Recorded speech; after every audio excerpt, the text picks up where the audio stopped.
দুরকম অবস্থা আছে। বিবেক সম্বন্ধে আমাদের যে কথা আছে, বিবেক দুরকম।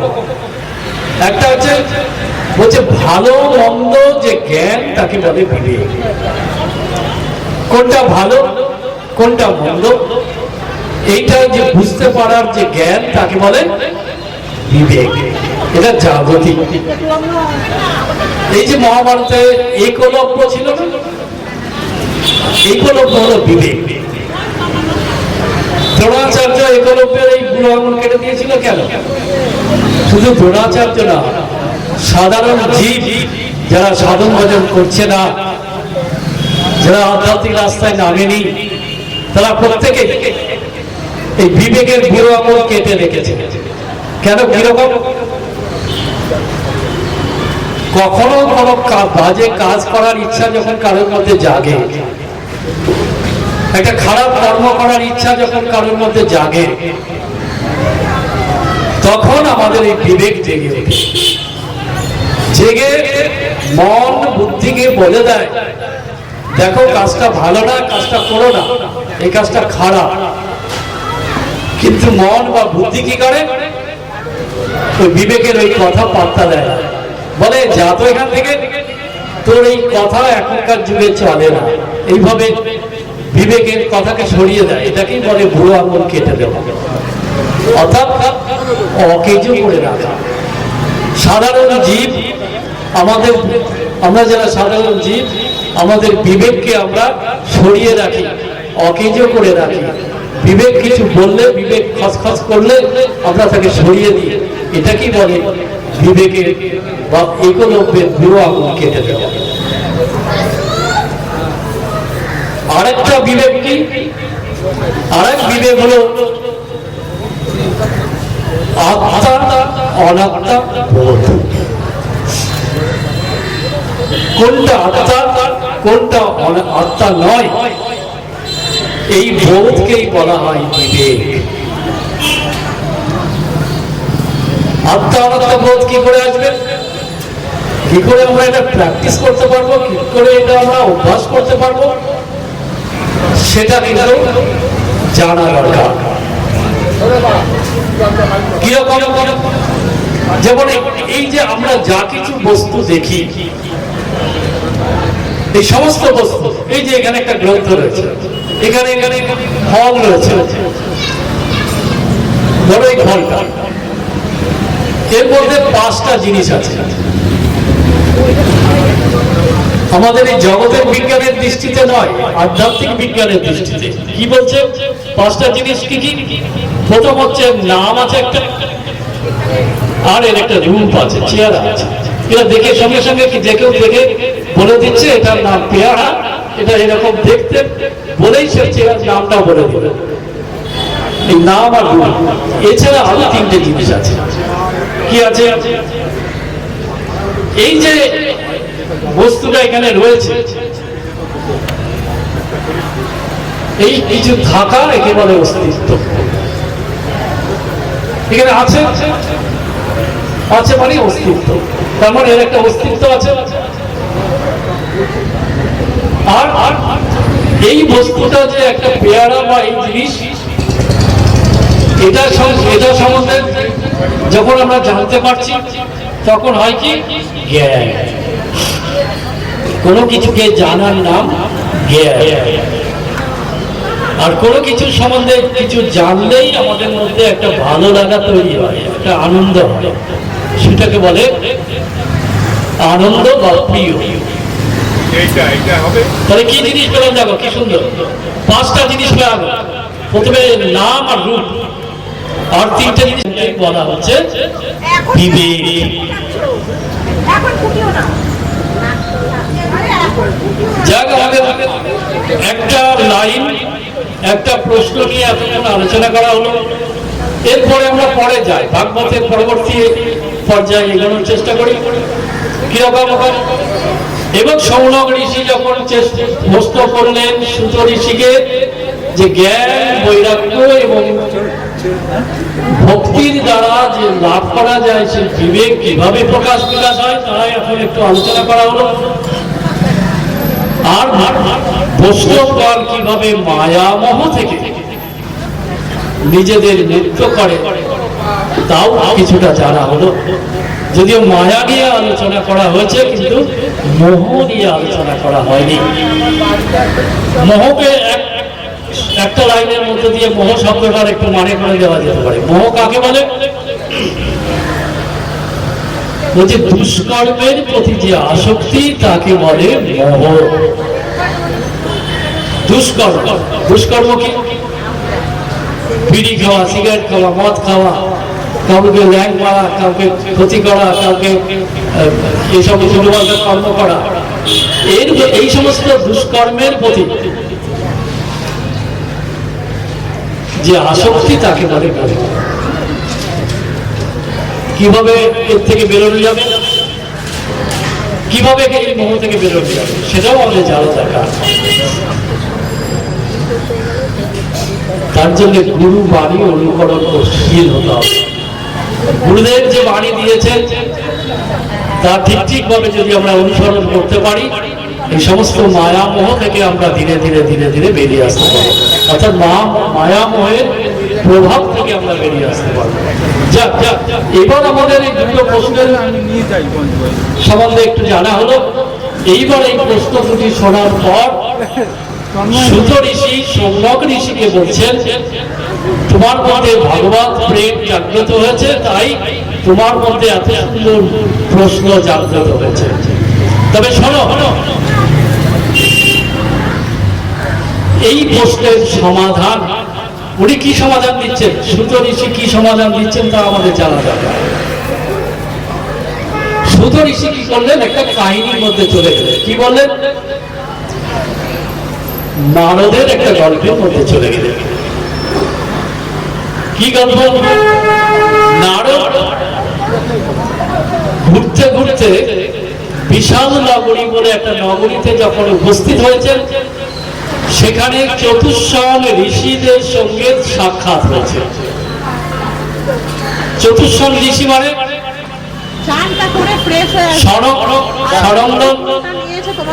সনাতন এবং সনৎ কুমার। এই ঋষি হচ্ছে, এই ঋষি চারজন ঋষি হচ্ছে আদি ঋষি। ব্রহ্মা যখন সৃষ্টি শুরু করেছিলেন, এই চারজন আদি ঋষিদের জন্ম দিয়েছিলেন, সৃষ্টি করেছিলেন। এইবার এই যে স্বর্গাদি ঋষিগণ নারদকে দেখে বলছেন যে, হে ঋষিগণ, হে নারদ, তোমাকে এত উদ্বিগ্ন দেখাচ্ছে কেন? তোমাকে এত দুশ্চিন্তাগ্রস্ত দেখাচ্ছে কেন? তোমার কি হয়েছে? কোথা থেকে এলে? কোথায় বা যেতে চাইছো? এরকম সব যখন প্রশ্ন করেছেন, তখন নারদ বলছেন যে, মহর্ষিগণ, আমি খুবই দুঃখিত, খুবই দুশ্চিন্তাগ্রস্ত হয়ে পড়েছি। কেন? শুনেছিলাম পৃথিবী নাকি শ্রেষ্ঠ জায়গা, তাই পৃথিবীকে দেখতে এসেছিলাম। পৃথিবীকে দেখতে এসে বিভিন্ন তীর্থে ভ্রমণ করেছি। করতে করতে যা সব দেখলাম তা দেখে মন খারাপ হয়ে গেছে। কি দেখেছেন? দেখলাম এখানে সত্য, দয়া, তপ, শৌচ, দান নেই, সত্য নেই। অর্থাৎ মানুষ সত্য কথা ঠিকমতো বলে না। যেমন গুরুদেব বলছেন না যে সত্য কি? সত্য সেবা, নীতি, ধর্ম জীবনের চালিকা করে। ঠিক এই সত্য কথাটাও উনি বলছেন, বলছে সত্য নেই, অনর্গল লোকে মিথ্যা কথা বলে। সত্য, দয়া, দয়া মানুষের মধ্যে উঠে গেছে। শৌচ মানে পবিত্রতা, পবিত্রতা অনেক বড় কথা, সেবাও অনেক বড় কথা। এগুলো প্রতিটা শব্দ মানে আলোচনা করতে হয়, না করলে ক্লিয়ার হয় না। কিন্তু আমাদের সময় কম, তাই অল্প অল্প করে বলে যেতে হবে। বলছে এইসব নেই। এর পরিবর্তে কি দেখছে? দেখছে জীবগণ উদর পূর্তির জন্য ব্যস্ত। আজকে তো আরো বেশি এটা দেখছে নারদ কবে? তখন কলিযুগ 200 বছর পার হয়ে গেছে। কলির 200 বছর পার হয়ে গেছে, তখন দেখছে যে সবাই পেট ভরানোর জন্য ব্যস্ত। আমরা কি সকালবেলা ঘুম থেকে উঠেই সব কাজে বেরিয়ে যাচ্ছে না? সে তো সেই পেটের চিন্তা করি। হ্যাঁ, আরো কিছু কাজকর্ম মানে জামা কাপড় হয়, বাড়ি ঘর হয়, কিছু হয়, রোগ ভোগ হলে ওষুধ হয়, সবই হয়, কিন্তু মূলত তো পেট। কি ক্ষুধা না পেলে মানুষ পা ফেলে না। ক্ষুধা থেকে গতি আসে, ক্ষুধা থেকে খাওয়ার ইচ্ছা হয়, কিছু পাওয়ার ইচ্ছা হয়। তারপরে কি বললে একটা সুন্দর বলছে, ব্রাহ্মণেরা পয়সার বিনিময়ে বেদ শিক্ষা দিচ্ছে। আর আজকে যদি ব্রাহ্মণ, সেই ব্রাহ্মণদের দেখা হয়, ওই তো 200 বছর তখন কেবল পার হয়েছে, আর এখন তো 5,000 বছর পার হয়ে গেছে কলিযুগে। ব্রাহ্মণদের শুধু ব্রাহ্মণ নয়, একটা মজার ব্যাপার, এটা যদিও কলিযুগের ধর্ম, এদের কিছু করার নেই। ব্রাহ্মণরা আজকে দক্ষিণা নির্দিষ্ট করে দেয়, এত দক্ষিণা না হলে পুজো করতে যাবো না। কিন্তু ব্রাহ্মণের অর্থ কি? যে ব্রহ্মকে জেনেছে সে ব্রাহ্মণ। ব্রহ্মবিদ ব্রহ্মই ভব, একটা কথা আছে, যে ব্রহ্ম উপনিষদে বলা হচ্ছে, যে ব্রহ্মকে জানে সে ব্রহ্ম হয়ে যায়, আর ব্রহ্মকে যে জেনেছে তাকে ব্রাহ্মণ বলা হয়। সেই ব্রাহ্মণ পয়সার বিনিময়ে পুজো করবে? যাক, এটা ভালো কথা মনে পড়ে গেল। অনেকদিন ধরে একটু বলার ইচ্ছা ছিল, মানুষ পাওয়া যায় না। এই যে আমরা আমাদের 4 বর্ণ আছে, শূদ্র, বৈশ্য, ক্ষত্রিয়, ব্রাহ্মণ। আমরা কি জানি? যে যারা পুজো পার্বণ বেদ পাঠ করে তারা ব্রাহ্মণ, যারা দেশ রক্ষার জন্য যুদ্ধ করে তারা ক্ষত্রিয়, যারা চাষবাস করে, ব্যবসা বাণিজ্য করে তারা হচ্ছে বৈশ্য, আর এই 3 শ্রেণীকে যারা সেবা করে তাদের বলে শূদ্র। কিন্তু এটা সম্পূর্ণ জাগতিক, এটা কোনো আধ্যাত্মিক শব্দ না, আধ্যাত্মিক আলোচনার মধ্যে পড়ে না, আধ্যাত্মিক অর্থ নেই এর মধ্যে।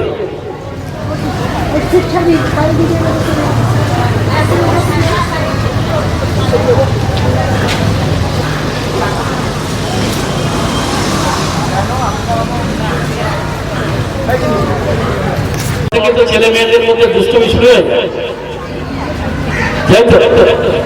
সেই দুষ্টমি শুরু করার পর একটার পর একটা কিন্তু সে লুকিয়ে চুরিয়ে অপকর্ম করতে থাকে, করতে করতে তার স্বভাব নষ্ট হয়ে যায়। সেই স্বভাব যখন একটা সময় এসে দেখে যে আমার স্বভাব তো সত্যি খুব খারাপ হয়ে গেছে, এত বাজে স্বভাব হয়ে গেছে, এই স্বভাবকে শুধরে নেওয়া দরকার, তখন সে শুদ্ধ। এই ভাবনা যখন তার মধ্যে আসছে তখন সে শুদ্ধ। তার আগে ছিল রাক্ষণ বা পশু। এইবার যখন নিজের স্বভাব শুধরানোর যখন চিন্তা তার মধ্যে এলো, সেই স্বভাব শুধরাতে গিয়ে দেখলো যে তার মধ্যে এমন কিছু রয়েছে, চরিত্র রয়েছে, বৃত্তি বা প্রবৃত্তি রয়েছে, যার কারণে বা যাদের বশে থাকার জন্য তার স্বভাব নষ্ট হয়ে গিয়েছিল, সেই সেটা তখন সে বুঝতে পারে। সে তখন বুঝতে পারে যে সে কামের বশে রয়েছে, সে ক্রোধের বশে রয়েছে, সে লোভের বশে রয়েছে, সে হিংসার বশে রয়েছে, সে অহংকারের বশে রয়েছে। এদের বশে থাকার জন্য তার স্বভাব নষ্ট হয়ে গেছে। এই বশ থেকে এগুলো বৈশ্য কথাটা। বুঝে গেল? বশ থেকে বষ্টতা এসে, অর্থাৎ যে ব্যক্তি কামের বসে আছে, ক্রোধের বসে আছে, লোভের বসে আছে, হিংসার বসে আছে, এবং সে বুঝতে পারছে যে আমি এদের বসে আছি, তখন সে বৈশ্য হলো। এবার কি করে? তখন তার মধ্যে ইচ্ছা জাগে যে এদের বশ থেকে নিজেকে বেরিয়ে করে আনতে হবে। এবার বশ থেকে বের করতে আনতে গেলে তখন কি সহজে বের করা যায়? সে কাম ছাড়বে? এতদিন সে কত নারীর দিকে তাকিয়েছে, নারী মানুষের দিকে তাকিয়েছে, সেই ভাব হঠাৎই কেটে যাবে? এতদিন যত লোভনীয় খাবার পেয়েছে, খেয়েছে, সেই খাবারের প্রতি লোভ কি সহজেই কেটে যাবে? এতদিন কত অহংকার করেছে, আমি এ জানি, আমি তা জানি, আমি এ করেছি, আমি তা করেছি, সেই অহংকার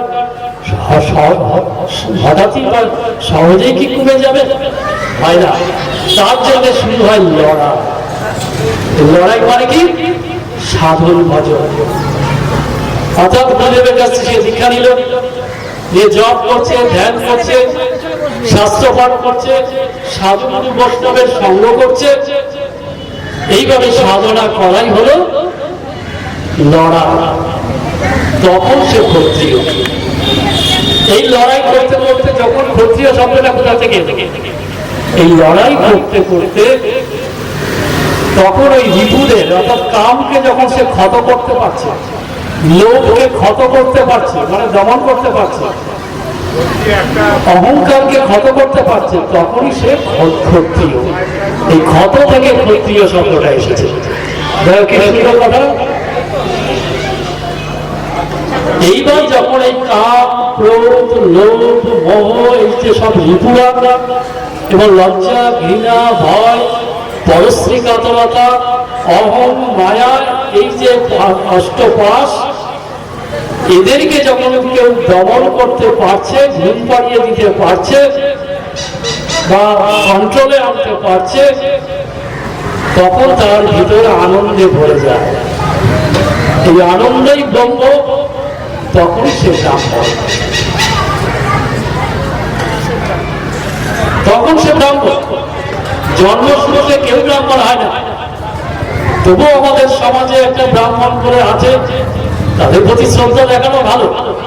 তাদের সমাজে একটা শৃঙ্খলা থাকে, সমাজে গোলযোগ কম থাকে। এবার দেখো এই যে চারটি বর্ণ, এটা কি, এর থেকে কি বোঝা গেল? যে সাধনার চারটি পর্যায়। প্রথমে যখন আমরা নিজেদের স্বভাব শুধরাতে চেষ্টা করব বা শুধরানোর ইচ্ছা করব, তখন সে সুযোগ। যখন সেই যাদের কারণে আমাদের স্বভাব নষ্ট হয়ে গেছে, অশুদ্ধ হয়ে গেছে, তাদের বশ থেকে বেরোতে চাইব, তখন সে বৈশ্য। বেরোতে গিয়ে লড়াই শুরু হয়, করতে হয় সাধন ভজন, ধ্যান, জপ, এসব করতে হয়, তখন হচ্ছে সে ক্ষত্রিয়। আর যখন লড়াই শেষ, সাধনা শেষ, ঈশ্বরের সঙ্গে একাত্ম হয়ে যায়, অভেদ সম্পর্ক হয়ে যায়, গুরুর সঙ্গে অভেদ সম্পর্ক হয়ে যায়, তখন সে ব্রাহ্মণ।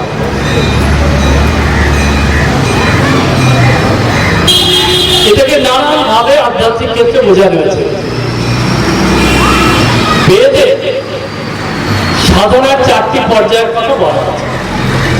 প্রথমে বলছি স্থূল, প্রবর্তন,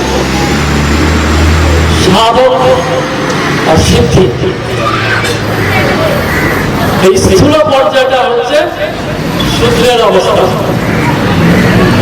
স্থূল মানে কিসের? দেবতা, ভগবানের প্রতি বিশ্বাস আছে, কিন্তু নিজের স্বভাব সংশোধন করছে না, এরকম অবস্থা।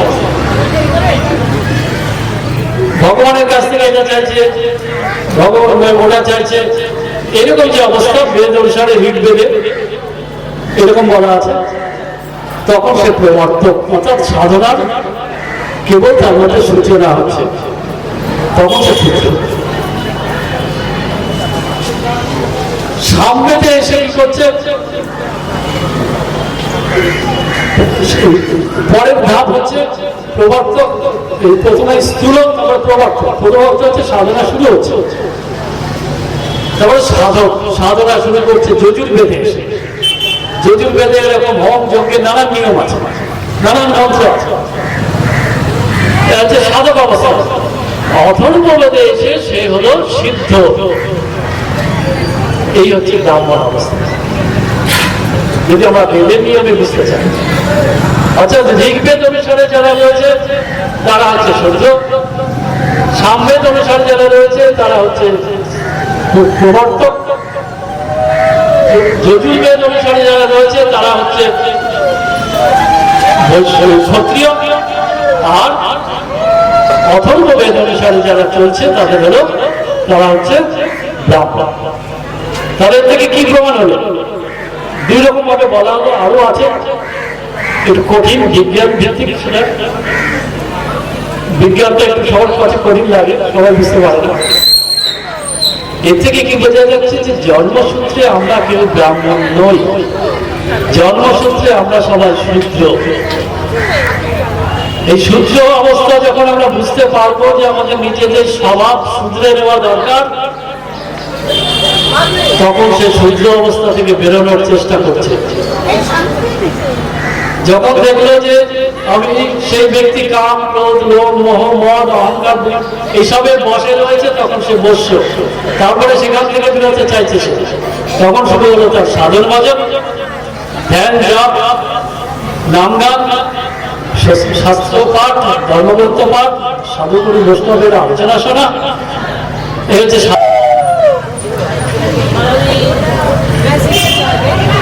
এইবার কি বলছে যে ওখান থেকে যখন বৃন্দাবনে এসেছে তখন ভক্তি ইয়াং হয়ে গেছে, কিন্তু জ্ঞান আর বৈরাগ্য হয়।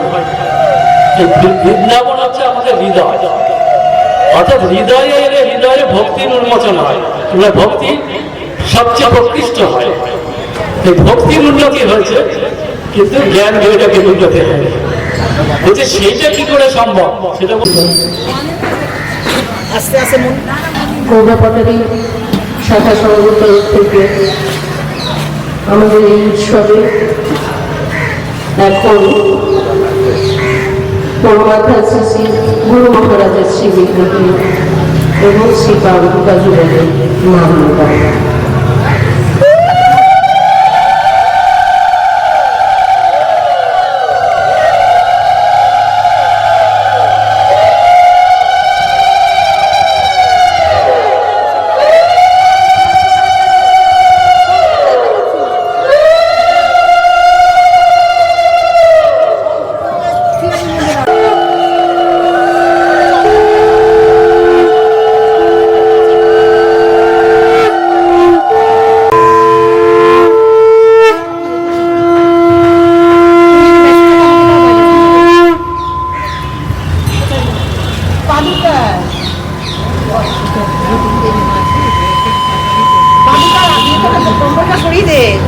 কম্বলটা সরিয়ে মালাটা পরাতে বললাম তোকে, এখন তো গরম লাগছে, ব্যাস এবার মহারাজের শ্রীমূর্তিতে ব্যাস করে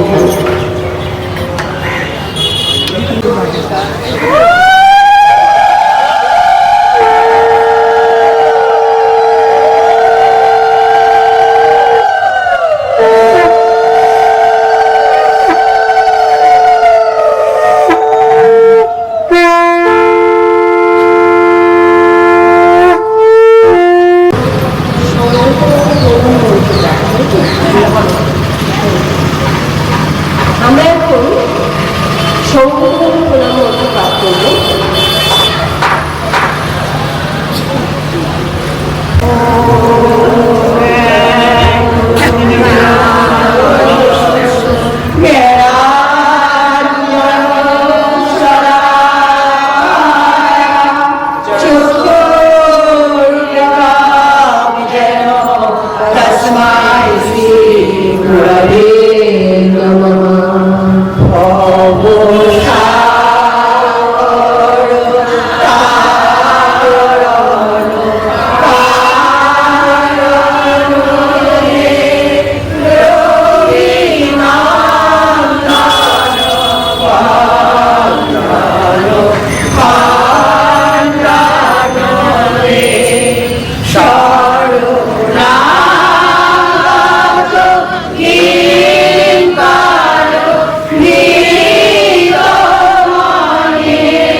Krishna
কেশব কৃষ্ণ কেশব পাহি মাম কৃষ্ণ কৃষ্ণ কৃষ্ণ কৃষ্ণ কৃষ্ণ কৃষ্ণ কৃষ্ণ হে কৃষ্ণ কৃষ্ণ কৃষ্ণ কৃষ্ণ কৃষ্ণ কৃষ্ণ কৃষ্ণ হে কৃষ্ণ কৃষ্ণ কৃষ্ণ কৃষ্ণ কৃষ্ণ কৃষ্ণ রাখো মাম কৃষ্ণ কৃষ্ণ কৃষ্ণ কৃষ্ণ কৃষ্ণ কৃষ্ণ পাহি মাম রাম রাঘব রাম রাঘব রাম রাঘব রাখো মাম কৃষ্ণ কেশব কৃষ্ণ কেশব কৃষ্ণ কেশব পাহি মাম কৃষ্ণ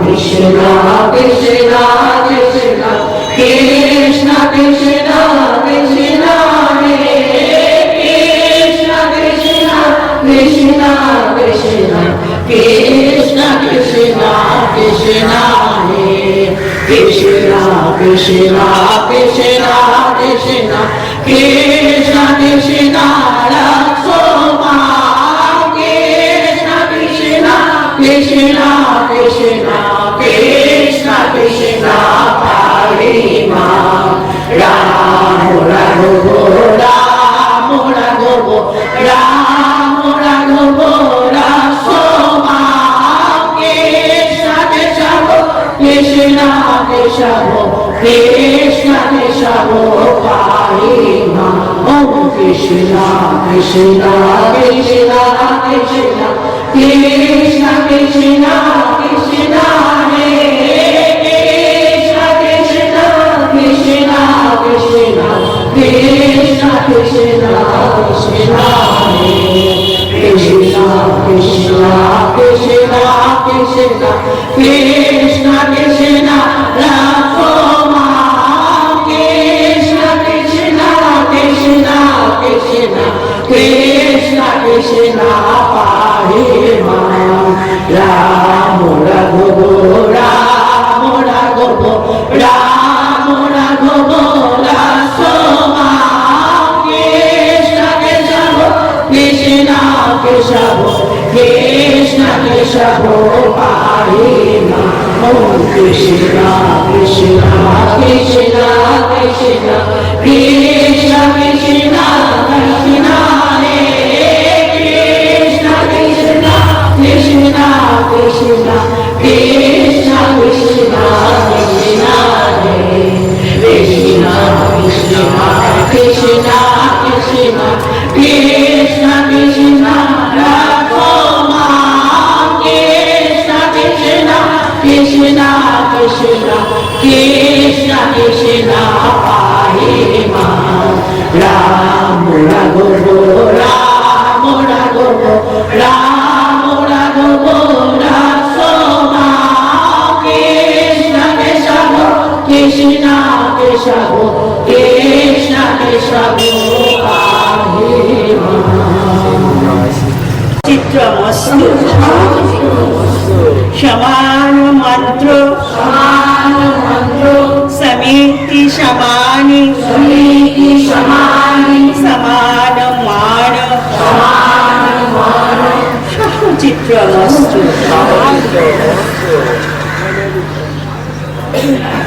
দিদি আকাশ শান্তির জন্য আমরা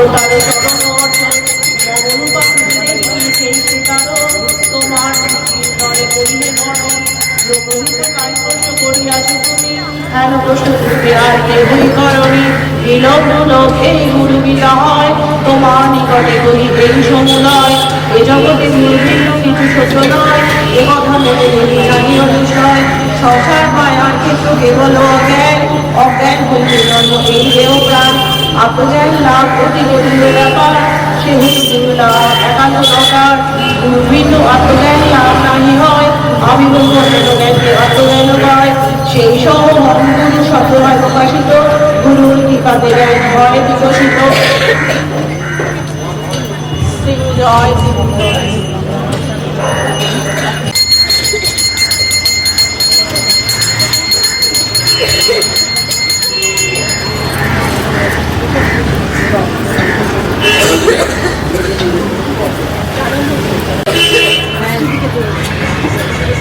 আমরা এই গানের মধ্যে কি মনের মন্দ কামনায় আমার এই মঙ্গল এই নিবেদন অপরাধ কত মহিলামি সকল তুমি ওহে অন্তর্যামী। তোমার চরণে করি এই নিবেদন, অধম বলে কৃপা করো গুরু নারায়ণ। ও অজ্ঞান নিবেদন দেশের জ্ঞান সরকারে চক্ষু জয়